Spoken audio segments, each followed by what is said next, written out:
From Hollywood, it's time now for... Johnny Dollar. Earl Foreman, Johnny. Earl, I just left you down in Florida. Where are you? Right where you left me, right here in Sarasota. Oh, well, if you're worried about my expense account for that case we cleaned up together, I was just about to mail it to you. Why don't you bring it down here instead? Huh? A couple of hours after you hopped aboard your plane back to Hartford, I got a phone call from Bill Hall. Remember him? Fellow who runs that men's shop on the Tamiami Trail? That's right, Webb. Bill owns the place. Sure. I bought a sport jacket and a couple of pair of slacks there at Webb's. Well, somebody cleaned him out of about $10,000 worth of merchandise last night. Oh? And you'd insured it for him? Yes, I'd also issued a $10,000 policy on the man he had there as a night watchman. Earl. Yeah, Johnny. The police think he was murdered. Okay. I'll grab the first plane I can.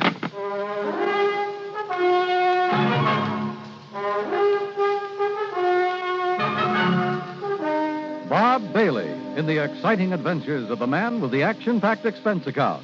America's fabulous freelance insurance investigator. Yours truly, Johnny Dollar.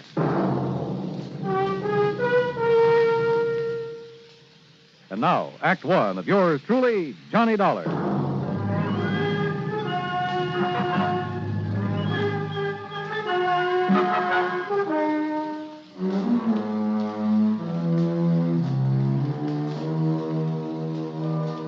Expense account submitted by Special Investigator Johnny Dollar to the Tri-State Life and Casualty Company, Sarasota office.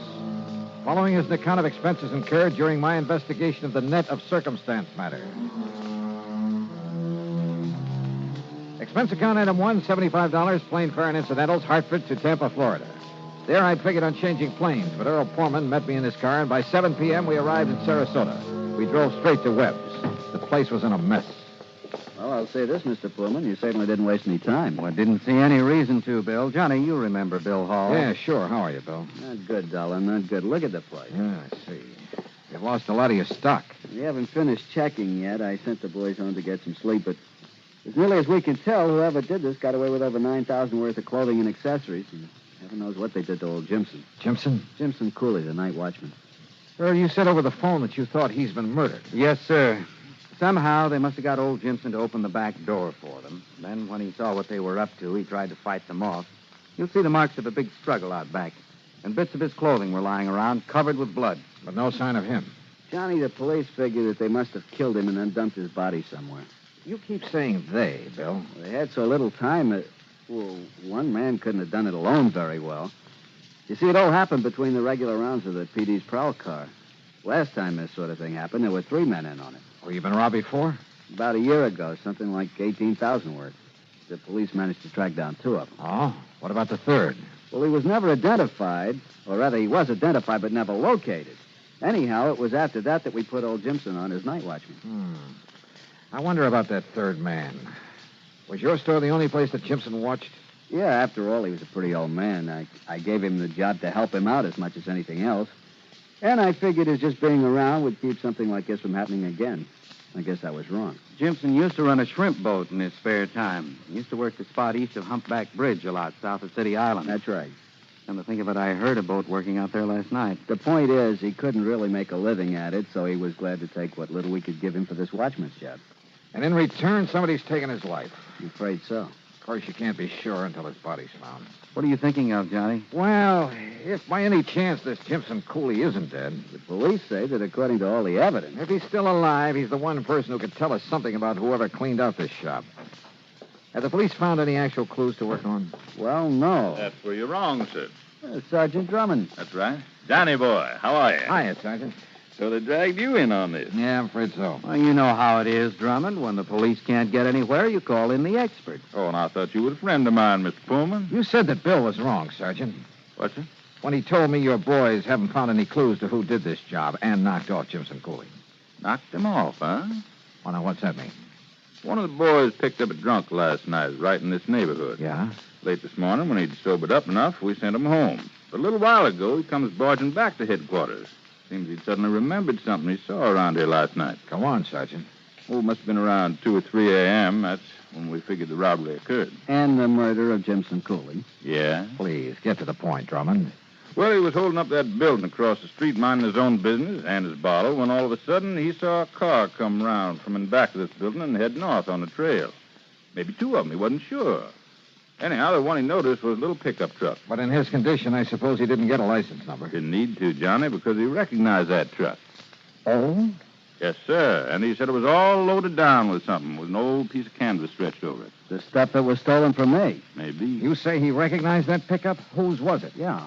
Johnny, it was that old 1930 model he used to haul shrimp in. What? Whose? That's right. That's right. It was that old truck of Jimson Cooley. Act two of yours truly, Johnny Dollar, in a moment. And now for another episode in the life of Sergeant Donald Bellwether, my husband.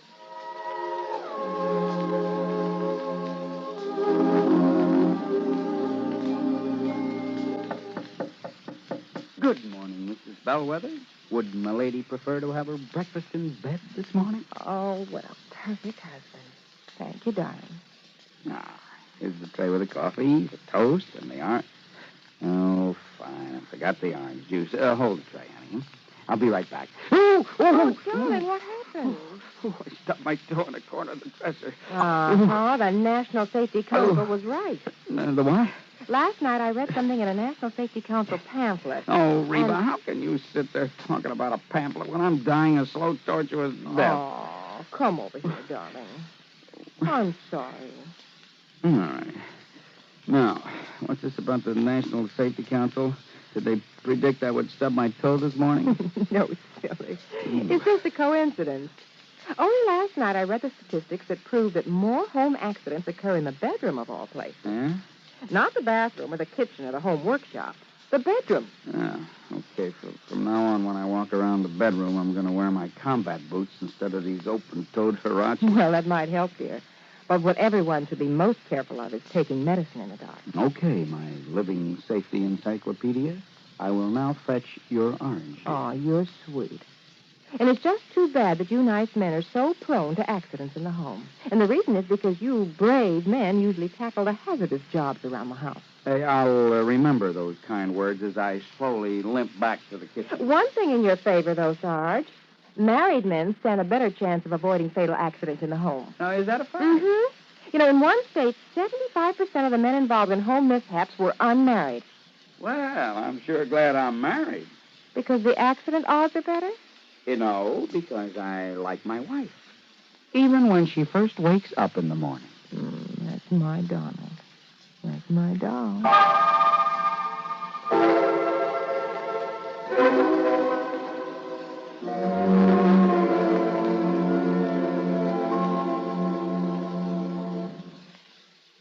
And now, Act two of yours truly, Johnny Dollar, and the Net of Circumstance matter. Yeah, everything indicated that whoever burglarized Webb's haberdashery there in Sarasota had murdered the night watchman, old Jimson Cooley. That is, until somebody reported having seen a loaded pickup truck at the time of the robbery pull away from the back of the store. And whose truck was it? Yes, sir. He swears it was that old 1930 pickup of Jimson Cooley's. And he says it went north on the Tamiami Trail. Yes, sir. Well, what have you done about it, Sergeant? Alerted every police department from here to the Georgia state line. Be on the lookout for him. Didn't you know that truck was missing from wherever Jimson lived? Well, we hadn't actually got around to checking on his place yet. You thought he was murdered, and you didn't even bother to check his home? Well, we called his wife, Johnny, and when she said he hadn't come home with all the evidence of a big fight out back of this store. Oh, You fine. can't blame him, Johnny. All the blood back there, bits of Jimson's clothing that were torn off on. Look, maybe it's just a wild hunch, but Earl, Yes, Johnny? you suppose Doc Crutcher's at home? Probably. Lives just up the street from my house. Oh, we got a doctor connected with headquarters, you know, Johnny. Phil, how do we get out the back way? Why, right out here, Johnny. What's this hunch you've got? Tell you, Earl, and it'd probably turn out to be wrong. Here you are. Now, you can see for yourself, Dollar, why we figured him a dead one. Old Jimson, I mean. Yeah. This busted railing, blood spattered around, and look there, where somebody hit the dirt. A pool of blood there, too. You must have lost plenty. And also, we picked up a short length of lead pipe with blood on it. Is this the piece of cloth on the shirt he was wearing? Yeah, Johnny, it's from a shirt I gave him. Torn off in the fight. Oh, well, I guess we must have overlooked that little piece. Yeah. And maybe that isn't all. Mind if I keep it? Oh, sure, go ahead. What do you mean? Come on, Earl. If you feel like driving me around a bit, there are a couple of people I'd like to see. Sure. No, wait a minute. We'll see you later. Yeah, it was a hunch, nothing else. But I learned a long time ago that sometimes it pays to play a hunch for all it's worth, particularly when you haven't anything real solid to work on. Ignoring Earl's questions, I had him drive me to Doc Crutcher's home out on St. Armand's Key. Fortunately, he was at home. Even better, we found him in his study, poring over a microscope. Sure, Johnny. I'd be glad to, just as soon as I finish making this hemoglobin count. Well, there's no hurry, Doc. I'll drop by and check with you later. Jimson Cooley, huh? We'll see. Look, Johnny, do you mind telling me what this is all about? Not until I'm sure myself, Earl. Listen, do you think you can find out where old Jimson's wife lives? Well, sure, I guess I Don't could. you mean widow, Johnny? Maybe. Well, last I heard. Everything I've heard, well, it doesn't all tie up. But, Johnny, if Jimson's still alive... That's what I'm banking on. Come on, Earl.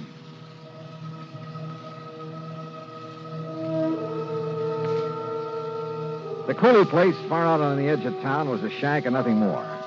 In the darkness, it didn't look much better than the beat-up chicken house at the back of it. As for the chickens, well, half of them were asleep out in the yard until we got there. Yes, I'm coming. Yes, what...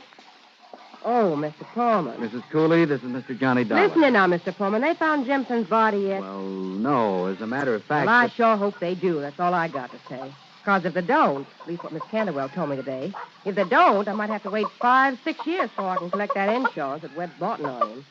Gad. Well, got any news about him or not? Johnny? You don't seem to care much whether your husband's alive or not, Mrs. Cooley. Now, why should I? You lazy bum. It wasn't for me raising these heads. I said scat! When he was shrimping and selling them for bait to them Yankees that come down to fish around the other winter, he done pretty good. We had meat on the table now and then, besides chicken. But ever since they gotten that soft job sitting around that store every night. Did you notify the police when he failed to come home this morning? I did not. No. Besides, when I seen that one of them nets was missing. You see where he keeps them hung over the limb of that tree out there? Mrs. Cooley... Well, what I figured is maybe he'd gone out to do some more shrimping. Or else he'd taken it out and sold it so he could buy some more of that rot gut he's been drinking lately. So I got this broom handy by the door.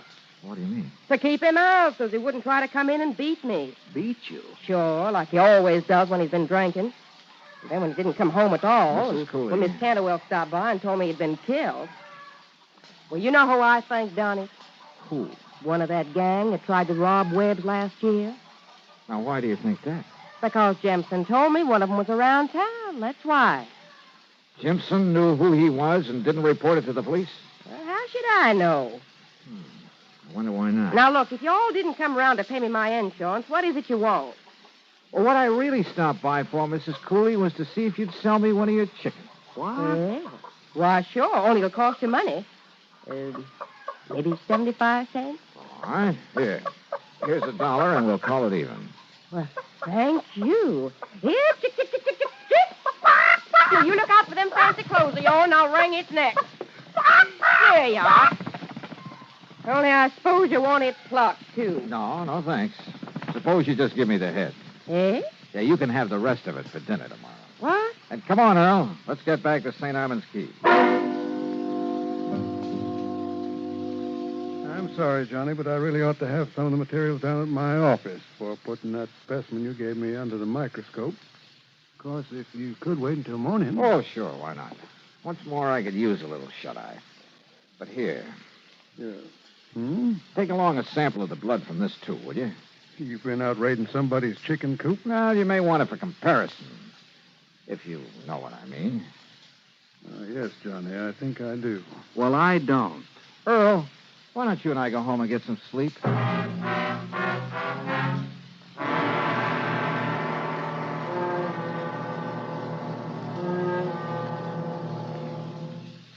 Act 3 of yours truly, Johnny Dollar, in a moment. Do you know who said, "That man is free who is protected from injury"? Those words came from Daniel Webster, one of the most eloquent orators in American history. Webster knew that a man could not be free unless he lived in a country which recognized his right to freedom and created laws to protect that freedom. A slave state may say that its citizens are free, but as long as a single citizen can be harmed by the whim of a country's rulers, true freedom does not exist. A man is free only if his rights to freedom are protected. Remember the words of Daniel Webster. They are part of your American heritage. The free man must be protected from injury. And now, Act 3 of yours truly, Johnny Dollar.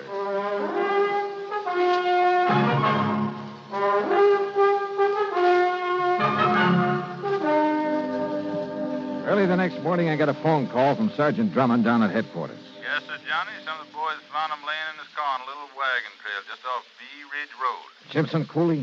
Jimson Cooley. Must have been laying there unconscious ever since a burglar slugged him and took him out there. But he's a rugged old cuss, so he's in pretty good shape now. What did he say about that burglary, Sergeant? Same as we figured. Man made him open the back door, beat him up, cleaned out the place, and probably thought he'd killed him. So he drove him out to that side road and left him there. What about the stuff that was stolen? Must have transferred it to his own car when he left Jimson there. Was Jimson able to identify him? Said he claimed to be the man we never did get for robbing that store the first time. You want to talk to Jimson? Yes, Sergeant. I'll be right over.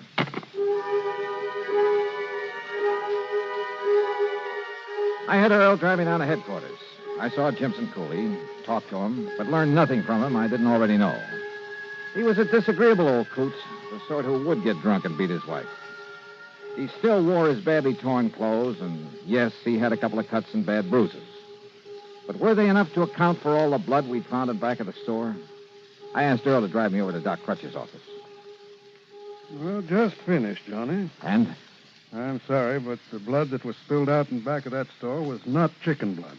But... Well, now I see what you were driving at, Johnny. You figured maybe Jimson had done the robbery himself. Wait, Earl. Then he'd covered the place with chicken blood to back up that story of a fight with some burglar. Oh, I think he was in a fight, all right. Huh? But I don't think he lost. Doc? as I started to say, I wanted to check the blood on that piece of his shirt you brought me here in the office where I have a record of Jimson's blood type. I got it when I made his insurance examination. Or was it his? On the shirt? It was human blood, all right, but not Jimson Cooley's. All right, then. I guess his story of having been forced to open the store, then beat up and knocked out and left out there in his car by the burglar is true. Wrong, Earl. Well, what do you mean? Why not? Didn't you say you heard a shrimp boat out on the bay last night? Sure, but what's that got Cooley's wife said one of those heavy-weighted shrimp nets was missing, didn't she? Well, yes, I And remember this.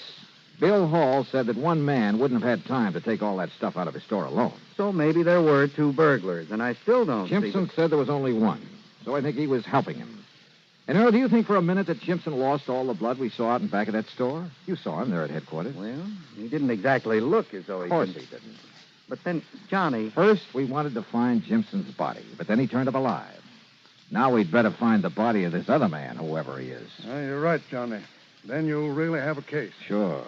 So, Earl, let's go fishing. Fishing? Well, you know how it is. When I'm really stuck in a case, everything all muddled up, well, it's time to relax and kind of let your head clear. Come on, let's go. Sure, Earl thought I was crazy, but we unhitched the boat from his private dock and headed up the bayou. Then passed under Humpback Bridge and into the outer end of Sarasota Bay, out toward City Island, where WSPB has its radio tower. I tied on a heavy trolling rig and tossed the line overboard. Johnny, you're crazy to use that heavy rig out here. The water's real shallow. All it'll do is drag the bottom. A little slower, Earl. Here in the bay, we use live shrimp to get sea trout. You know, about a number 2 hook and no sinker, we bottom fish. Slower, will you? Okay, whatever you say. And so we trolled back and forth over the place where Jimson ran his shrimp line. Johnny, it's no good fishing here with that heavy tackle. If this is where he got his shrimp, there ought to be fish or something. Maybe I'm after that something. I think you've gone nuts. 10, 15, maybe 20 times I had to reel in the line and take off a clump of seaweed that had gotten tangled in it. Bill began to get impatient. If we were really going to fish, why didn't we do it right? Then suddenly the old fluger started to sing. Hold it, Earl. Kill the engine. Yeah, what is it? Just hold your horses. What under the sun have you tied into, Johnny? If this line will hold, we may have what I've been looking for. Can't imagine what kind of a fish would be that big here in the bay. Oh, fine, fine. All you've done is get snagged up in some old hunk of rotten fish net. Yeah. Or a shrimp net. If you'll just help me get it aboard. Sure. Just a little more, Johnny, and I'll be able to reach the part where you've hooked into it. A little more. There. I got it. Now give me a hand. Right? Here now. Oh, they put a lot of lead on these nets. But I never thought they could be this. John, look what's in it. Yeah. Good Lord. When Jimson was faced with the man's body wrapped in the net he'd sunk out there in the bay, he broke down and told us what had really happened. Even told us where the stolen stuff was hidden. Yeah, the dead man was one of the gang who'd robbed the store a year ago. He'd persuaded Jimson to help him do it again, offered him $100. But then when he had the stuff, he tried to run out without paying off. So, Jimson had killed him. Now the courts will have to take over. Incidentally, I understand that Webb's is installing a foolproof burglar alarm system. Expense account total $151.50. Yours truly, Johnny Dollar.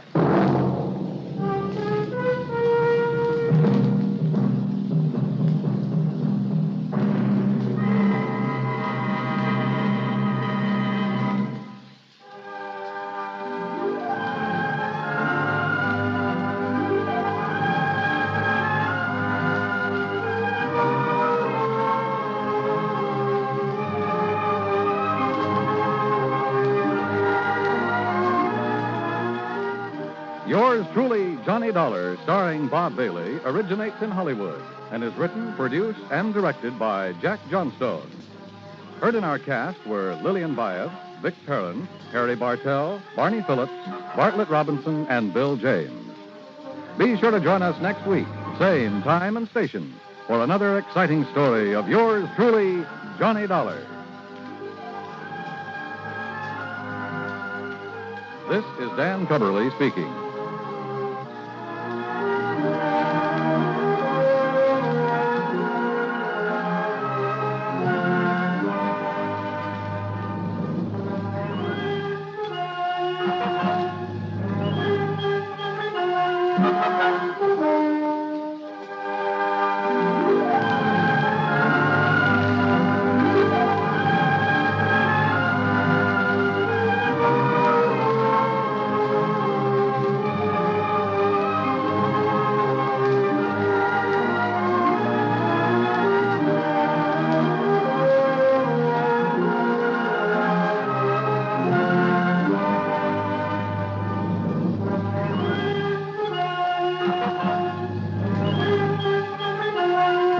Johnny Dollar has come to you through the worldwide facilities of the United States Armed Forces Radio and Television Service.